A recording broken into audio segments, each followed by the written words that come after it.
आज हम सीखेंगे सम संख्या, विषम संख्या, परमेय संख्या, परमेय संख्या, भाज्य संख्या, अभाज्य संख्या, सहभाज्य संख्या, भिन्न संख्या, दशमलव संख्या, पूर्ण वर्ग संख्या, पूर्ण घन संख्या, धनात्मक संख्या, ऋणात्मक संख्या, प्राकृतिक संख्या, पूर्ण संख्या। ठीक, अब यहाँ पे सबसे पहले सम संख्या। तो ऐसी संख्याएं जो दो से पूरी तरीके से विभाज्य हों उसे हम सम संख्या कहते हैं। जैसे कि 10 है, ये 2 से पूरी तरीके से कट जाएगा, 2 पंचे 10। 20 है, ये भी जो है 2 धाम में 20, ये भी कट जाएगा। 4 है, 2 दूना 4, ये कट जाएगा। यानी ऐसी संख्याएं जो 2 से विभाज्य होती हैं उसे हम सम संख्या कहते हैं। जैसे कि 2, 4, 6, 8, 10, 12 आदि। अब हमें बताना है विषम संख्या। ऐसी संख्याएं जो 2 से विभाज्य ना हो उसे हम क्या कहते हैं? विषम संख्या। इसमें कौन कौन सी संख्या आती है? जैसे 3 है, अब 3 को हम 2 से अगर भाग करेंगे तो यहाँ पे 2 एक कम 2 और यहाँ पे 2 एक कम 2, यहाँ पे बच जाएगा 1, दशमलव लगाएंगे, 2 पंचे 10, यानी कि पूरी तरीके से नहीं विभाज्य है। यानी कि विषम संख्या फिर कौन है? 3, 5, 7, 9, 11, 13, 15, ये सब विषम संख्याएं हैं। फिर आगे में बताना है परमेय संख्या। परमेय संख्या, परमेय संख्या जिसे कहते हैं, जिसे हम P अपान Q के रूप में लिख सकें और Q का मान 0 के बराबर ना हो, वो क्या है? परमेय संख्या। वो क्या है? परमेय संख्या।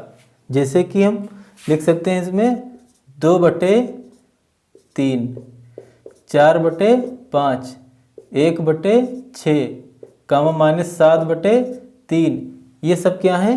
परमेय संख्याएं। अब आगे हमें बताना है अपरमेय संख्याएं, यानी कि जो रूट वाली संख्याएं होती हैं, जैसे कि √2, ये क्या है? अपरमेय संख्या। और जो पाई होता है वो भी क्या है? अपरमेय संख्या है। लेकिन कुछ संख्याएं हैं जैसे रूट की तरीके से, जैसे √4, इसका वर्गमूल जो है 2 आता है, इसलिए जो √4 है ये अपरमेय संख्या नहीं है।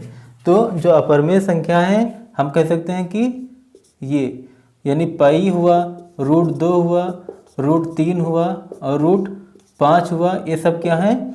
अपरमेय संख्याएं, यानी कि P अपान Q के रूप में ना लिखी जाएं, तो उसे हम क्या कहेंगे? अपरमेय संख्या। अब हमें बताना है भाज्य संख्याएं। भाज्य संख्याएं यानी ऐसी संख्याएं जिनके 2 से अधिक गुणनखंड हो, 2 से अधिक गुणनखंड हो, यानी कि 2 से अधिक संख्याएं उनके गुणनखंड हो, तो उसे हम भाज्य संख्याएं कहेंगे। जैसे कि 10 है, अब 10 जो है 2 से कटेगा, 5 से भी कटेगा और ये 10 से भी कटेगा और 1 से भी कटेगा, यानी कि ये क्या है? भाज्य संख्या। इसी तरीके से 15 है, ये 15 1 से भी कटेगा, 3 से भी कटेगा, 5 से भी कटेगा और 15 से भी कटेगा, यानी कि जो 15 है इसके गुणनखंड 1, 3, 5, 15, 10 के गुणनखंड 1, 2, 5, 10 हैं, यानी कि 2 से अधिक इनके गुणनखंड हैं, तो इसे हम कहेंगे क्या? भाज्य संख्याएं। तो भाज्य संख्याएं कौन कौन है? जैसे हम लिख सकते हैं 4, 4 के बाद 6, 6 के बाद 8, 8 के बाद 9, ये हुआ 10। इस तरीके से भाज्य संख्याएं। अब हमें बताना है अभाज्य संख्या। ऐसी संख्याएं जिनके केवल 2 और 2 बस गुणनखंड हो, तो उसे हम क्या कहेंगे? अभाज्य संख्या। जैसे कि 2, अब 2 केवल 2, ये 1 से भी कटेगा और 2 से भी कटेगा, अब इसके अलावा और कोई किसी से भी नहीं कटेगा, तो ये क्या है? अभाज्य संख्या। इसी तरीके से 5 है, ये 5 1 से कटेगा और 5 से कटेगा और कोई संख्या से नहीं कटेगा, तो ये क्या है? अभाज्य संख्या।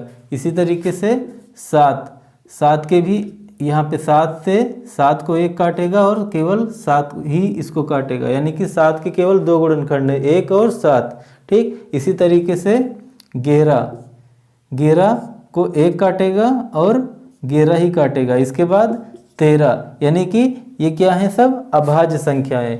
यानी हम लिख सकते हैं 2 और 3, 5, 7 और 11, 13, इसके बाद आ जाता है 17, उसके बाद 19 और उसके बाद 23। इस तरीके से क्या है, अभाज्य संख्या।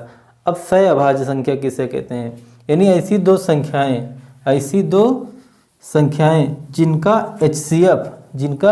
HCF यानी कि मासा 1 हो, उसे हम क्या कहेंगे, सह अभाज्य संख्या। उसे हम क्या कहेंगे, सह अभाज्य संख्या। यानी कि सह अभाज्य संख्याएं किसे कहेंगे, जिनका HCF केवल 1 आए।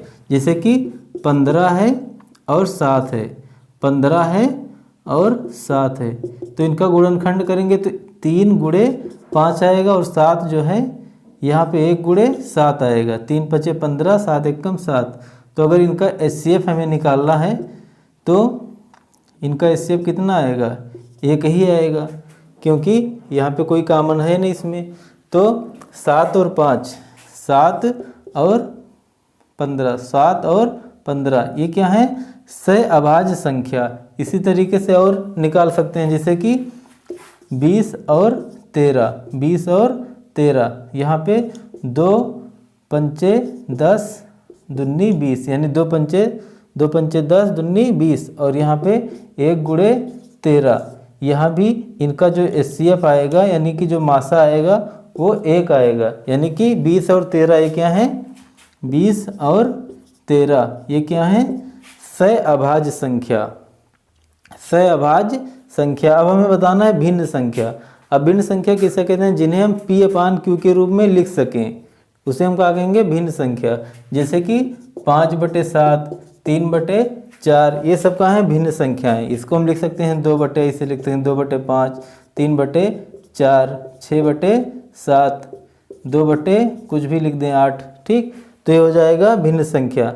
अब यहाँ पे जो ऊपर होता है उसे हम बोलते हैं अंश, और जो बटे के नीचे होता है उसको हम बोलते हैं हर। ऊपर अंश, नीचे हर, ठीक। अब है का दशमलव संख्या, जैसे कि 3.5, यहाँ पे 3.5, ये क्या है, दशमलव संख्या। यहाँ पे 5 दशमलव कुछ लिख दिया जाए, 4 लिख दिया जाए, ये क्या है, दशमलव संख्या। 6.3, ये क्या है, दशमलव संख्या। अब हमें बताना है पूर्ण संख्या, यानी ऐसी संख्याएं जिनका वर्गमूल हो, उसे हम क्या कहते हैं, पूर्ण वर्ग संख्या। जैसे कि 4, इनका जो है वर्गमूल 2 है। यहाँ इसी तरीके से 9, इनका वर्गमूल है 3। यहाँ पे 16, यहाँ पे इनका वर्गमूल आएगा 4। 4 चौक 16, 3 त्रिका 9, 2 दूना 4, यानी कि 4, 9, 16 ये सब क्या है, पूर्ण वर्ग संख्या। हम लिख सकते हैं इसमें, यहाँ पे 4, 9, 16, 25, 36, 49, 64, ये सब क्या है, पूर्ण वर्ग संख्या। अब हमें बताना है पूर्ण घन संख्या, यानी ऐसी संख्याएं जिनका हम घनमूल निकाल सकें, ठीक। उसे हम क्या कहते हैं, पूर्ण घन संख्या। जैसे कि 8। अब 8 का जो घनमूल निकलेगा वो क्या है, 2। जो 8 है उसका घनमूल कितना आएगा, 2। तो ये जो 8 है वो क्या है, पूर्ण घन संख्या है। इसी तरीके से 27, ये क्या है, पूर्ण घन संख्या है।